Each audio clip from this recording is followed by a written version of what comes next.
Good morning, YouTube. I've just taken a step off the path because I noticed there was this little sea of bluebells here in this little wood quite near where I live. Isn't that beautiful? I'm not actually thinking about bluebells right now. In fact, I was just thinking about geocentrism. I'm going to leave this comparative sanity of the bluebell wood to talk about this. I was watching a video by a YouTube user called something like Lone Star and then a series of numbers. I think it was probably Lone Star 1776, but I might be wrong on that, I'll check. And interesting chap from Texas, made a video in his garage, and biblical literalist, also possessor of what seems to be a kind of checklist of theories and ideas and perceptions about the world which usually considered fringe. So he was a 9/11 truther, Obama was a foreigner, Obama is gay, what else, chemtrails of course,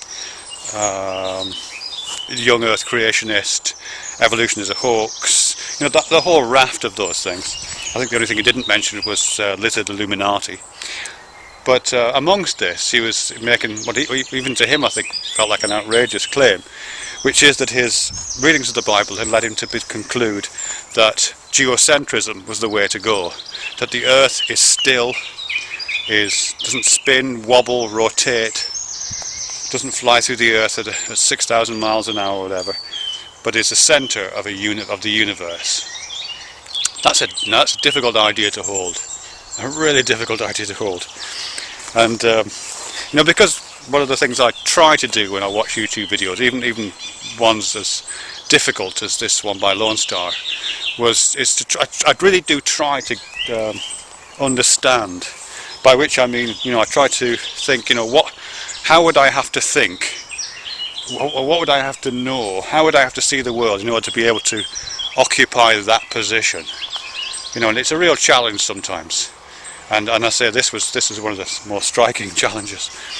But the nearest I've got to an understanding of that, and it's not one I think that Lone Star would agree with, is to do with phenomenology, I think, kind of phenomenology. But it's a kind of understanding of the world as which prioritises. Train. There's a train track about a mile that way. It's quite loud, isn't it? Anyway, it was understanding the world which prioritised phenomenology and not just takes it seriously, but prioritises it in an almost religious sense. But actually not even almost, in literally a religious sense.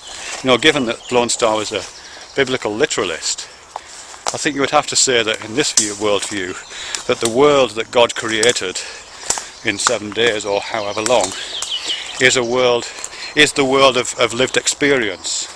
You know, whatever preceded the world of lived experience, whatever the objective fabric of the world was prior to its being perceived, whatever the noumena of the world were, God creates it in its phenomenology.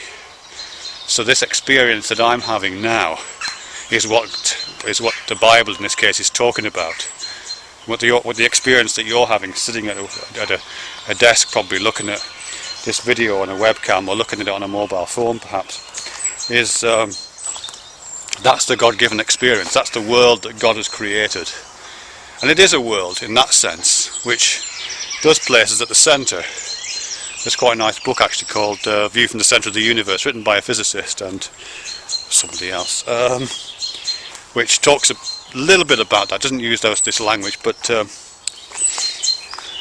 which, you know, tries to recount kind of modern myths in terms of lived experience, and one of them being that we do find ourselves at the centre of our own experience in every sense. You know what I mean? The sounds that I'm hearing around me, the sound of that train you heard, the sound of the birds, are arrayed around me, and my senses are organising those sounds with me as its reference, as the reference point. I can kind of imagine them kind of mapped out in a quasi-objective fashion. I can imagine getting a map and putting little points where the sounds took place, you know, arraying them from a kind of God's eye view, and an elevated view above the earth or something. But my lived experience of them is me at the centre of those sounds. And similarly the sights I'll just show you these lovely bluebells and trees again. Look at that, isn't that fucking gorgeous? But as you can see, as I'm rotating, I'm just turning around in a circle here. You know, as the trees are moving into alignment around me. You know, and those alignments that you see in there, with one tree forming a line with the trees behind it and the trees in front of it, that's unique to where I'm standing, you know, and all these trees are kind of radiating out around me from that perspective, from this way of looking at it. And again, I could go onto Google Maps, you know, or just just look at this bit of land on a map and see where the trees were from an objective, and again I'm using the word objective in inverted commas, from a top-down position. But my experience isn't top-down, my experience is at the centre. You know what I mean? So here I am at the centre of the world, and it isn't moving from my perspective.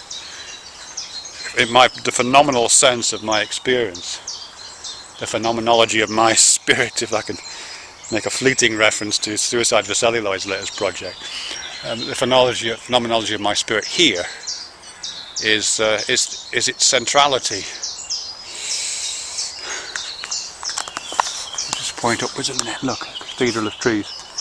You know, so I can make reference to, or I can allude to that elevated position here in this little cathedral of the world, and I can look up to that divine position which maps it in a different kind of sense,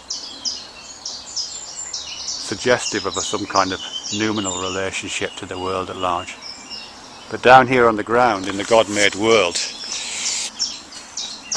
here I am. It doesn't move. I don't know about chemtrails though.